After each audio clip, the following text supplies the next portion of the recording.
महाराष्ट्राच्या राजकारणातील सर्वात मोठ्या आणि सर्वाधिक चर्चेत असलेल्या शिवसेना ठाकरे गट विरुद्ध शिवसेना शिंदे गट या लढाईनं आता सर्वोच्च न्यायालयामध्ये एक निर्णायक टप्पा गाठलाय। गेली 3 वर्ष सुरू असलेल्या या संघर्षामध्ये आता केवळ एका पक्षाच्या नावाचा किंवा निवडणूक चिन्हाचा प्रश्न राहिलेला नाहीये, तर भारतीय लोकशाहीमधील राजकीय पक्षाची खरी ओळख नेमकी कोण आणि कशी ठरवणार हा अत्यंत महत्त्वाचा घटनात्मक प्रश्न न्यायालयासमोर सध्या उभा ठाकलाय। कारण बघा, सध्याच्या घडीला राजकारणात उठसूट कुणी सुद्धा पक्ष बदलताय, एखाद्याच्या पक्षावर दावा करताय। या सगळ्या वाढत्या घटनांमुळे जेव्हा पक्षामध्ये फूट होते आणि एखादी व्यक्ती पक्षावर दावा सांगते, यावेळी खरा पक्ष कुणाचा हे ठरवण्यासाठी काही तत्व ठरवणं कोर्टासाठी आता गरजेचं झालंय।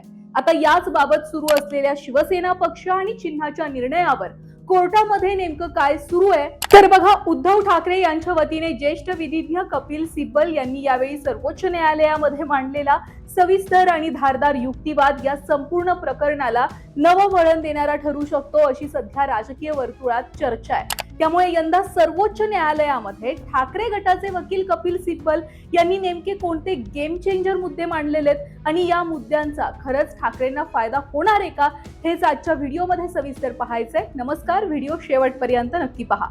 बघा, या संपूर्ण वादाची सुरुवात जून 2022 मध्ये झालेली।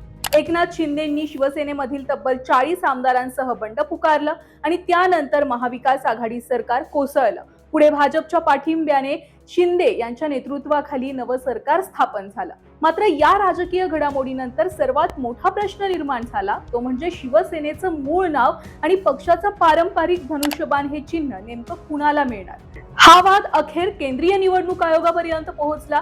फेब्रुवारी 2023 मध्ये निवडणूक आयोगानं एकनाथ शिंदे यांच्या गटाला शिवसेना हे अधिकृत पक्षाचं नाव आणि धनुष्यबाण हे चिन्ह बहाल केलं। आता आयोगाचा हा निर्णय मान्य नसल्यामुळे उद्धव ठाकरेंनी सर्वोच्च न्यायालयामध्ये विशेष याचिका दाखल केलेली। ठाकरेंचं म्हणणं असं होतं की निवडणूक आयोगानं पक्षाच्या मूळ संघटनात्मक रचनेचा आणि घटनात्मक प्रक्रियेचा योग्य विचार न करता केवळ आमदारांच्या संख्याबळाच्या आधारावर निर्णय दिलाय। बघा, जेव्हा हे प्रकरण सर्वोच्च न्यायालयाकडे गेलं तेव्हा या प्रकरणामध्ये सर्वोच्च न्यायालयात सुद्धा अनेक महत्त्वाच्या घडामोडी घडल्या। याच महत्त्वाच्या घडामोडींपैकी सध्या झालेल्या सुनावणीत कपिल सिब्बल यांनी केलेला युक्तिवाद हा महत्त्वाचा मानला जातोय। सिब्बल यांनी नेमके कोणते महत्त्वाचे मुद्दे यावेळी सुनावणीत मांडलेत, बघूयात। सगळ्यात पहिल्यांदा तर सिब्बलांनी न्यायालयाला आठवण करून दिली की शिवसेनेची स्थापना 1966 मध्ये बाळासाहेब ठाकरेंनी केलेली।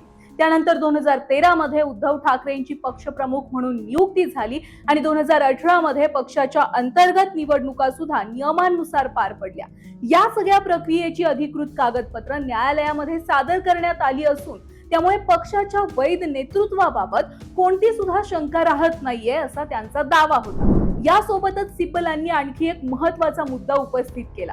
त्यांनी न्यायालयाचं लक्ष वेधलं की 2018 मध्ये एकनाथ शिंदे यांची गटनेतेपदी नियुक्ती स्वतः उद्धव ठाकरेंनीच केलेली होती। म्हणजेच शिंदे यांना मिळालेलं राजकीय स्थान हे मूळ पक्षप्रमुखांनी दिलेलं होतं। त्यामुळे नंतर त्याच पक्षावर आणि त्याच्या नावावर दावा सांगणं हे घटनात्मक दृष्ट्या ग्राह्य धरता येणार नाहीये असं सिब्बलांनी स्पष्ट केलं। सिब्बल यांच्या युक्तिवादातला सर्वात महत्त्वाचा आणि चर्चेचा मुद्दा म्हणजे लोकशाहीबाबत व्यक्त केलेली चिंता।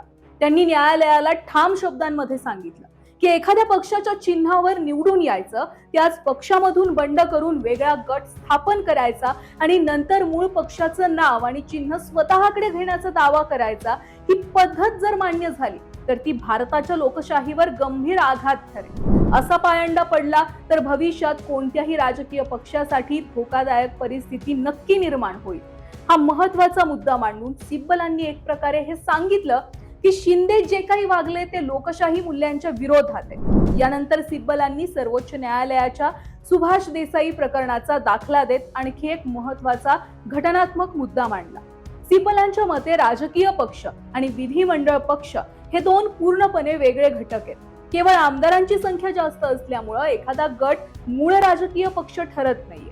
पक्षाची संघटना, त्याची घटना, सदस्य संख्या, अधिकृत पदाधिकारी आणि अंतर्गत लोकशाही प्रक्रिया याचा सुद्धा तितकाच महत्त्वाचा विचार हा केला पाहिजे। त्यामुळे निवडणूक आयोगानं केवळ विधिमंडळ पक्षाच्या संख्याबळावर पक्ष कुणाचा हा निर्णय देणं योग्य नाहीये। थोडक्यात सिब्बलांनी सांगितलं की पक्षात असलेल्या सदस्यांच्या संख्येवरून तो पक्ष खरा कुणाचा आहे हे ठरवू नका. त्या पक्षातील पदाधिकारी, घटना, कार्यकर्ते यांचं म्हणणं आणि त्यांचाही विचार करून निर्णय द्या. याच अनुषंगाने सिब्बलांनी पुढे निवडणूक आयोगाच्या निर्णयावर सुद्धा गंभीर प्रश्न उपस्थित केले. सिब्बलांनी सांगितलं की 2018 मध्ये शिवसेना पक्षाची सुधारित घटना आयोगाकडे सादर केलेली होती, मात्र आयोगानं त्या दस्तऐवजांचा पुरेसा विचार न करता केवळ आणि केवळ शिंदे गटातल्या आमदारांच्या बहुमताच्या आधारावर निर्णय दिलाय. त्यामुळे मूळ संघटनात्मक शिवसेनेवर अन्याय झालाय आणि ठाकरे गटाकडून धनुष्यबाण चिन्ह हिरावलं गेलंय. बघा, सिब्बलांनी सुनावणीमध्ये मांडलेल्या या सगळ्या महत्वाच्या मुद्द्यांमुळेच असं बोललं जात आहे की सिब्बलांमुळे शिवसेना पक्षाच्या चिन्ह आणि नावाबाबतचा निर्णय ठाकरेंच्या बाजूने लागू शकतो. पण बघा, हे इतकं सुद्धा सहज सोपं नाहीये. राज्यात अजूनही शिंदे सत्तेत आहेत. असं असताना तिकडे सिब्बलांनी कितीही योग्य आणि अचूक मुद्दे कोर्टात मांडले, पुरावे दिले, तरी सुद्धा आता इतक्यात निकाल शिंदेच्या विरोधात लागणार नाहीये असं काही राजकीय तज्ञ म्हणतात. आणि जर खरंच पुढे 4 ऑगस्टला होणाऱ्या सुनावणीमध्ये चुकून निकाल ठाकरेंच्या बाजूने लागला तर मात्र देशात लोकशाही जिवंत ठेवण्यासाठी आम्ही कायम प्रयत्न करत आलोय हे सांगायला भाजप मागे हटणार नाहीये. आणि या निकालानंतर राज्यातील सत्ता समीकरण सुद्धा बदलू शकतात. सध्या तरी सर्वोच्च न्यायालय या प्रकरणामध्ये कोणती भूमिका घेणार, ठाकरेंच्या बाजूने निकाल देणार की शिंदेच्या बाजूने, याबाबत शंका कायम आहे. त्यात न्यायालय केवळ पक्षाचं नाव आणि चिन्ह यावर निर्णय देणार नाहीये, तर भविष्यात कोणत्या सुद्धा राजकीय पक्षामध्ये फूट पडल्यावर मूळ पक्षाची ओळख कशी ठरवायची याबाबत सुद्धा महत्वाची तत्व आणि मूल्य ठरवले जातील. तुम्हाला काय वाटतंय? शिवसेना पक्षाचं चिन्ह आणि पक्षाचं नाव ठाकरेंकडे गेलं पाहिजे की शिंदेकडे राहिलं पाहिजे? तुमचं मत कमेंटमध्ये नक्की सांगा आणि चॅनलला फॉलो आणि सबस्क्राईब नक्की करा.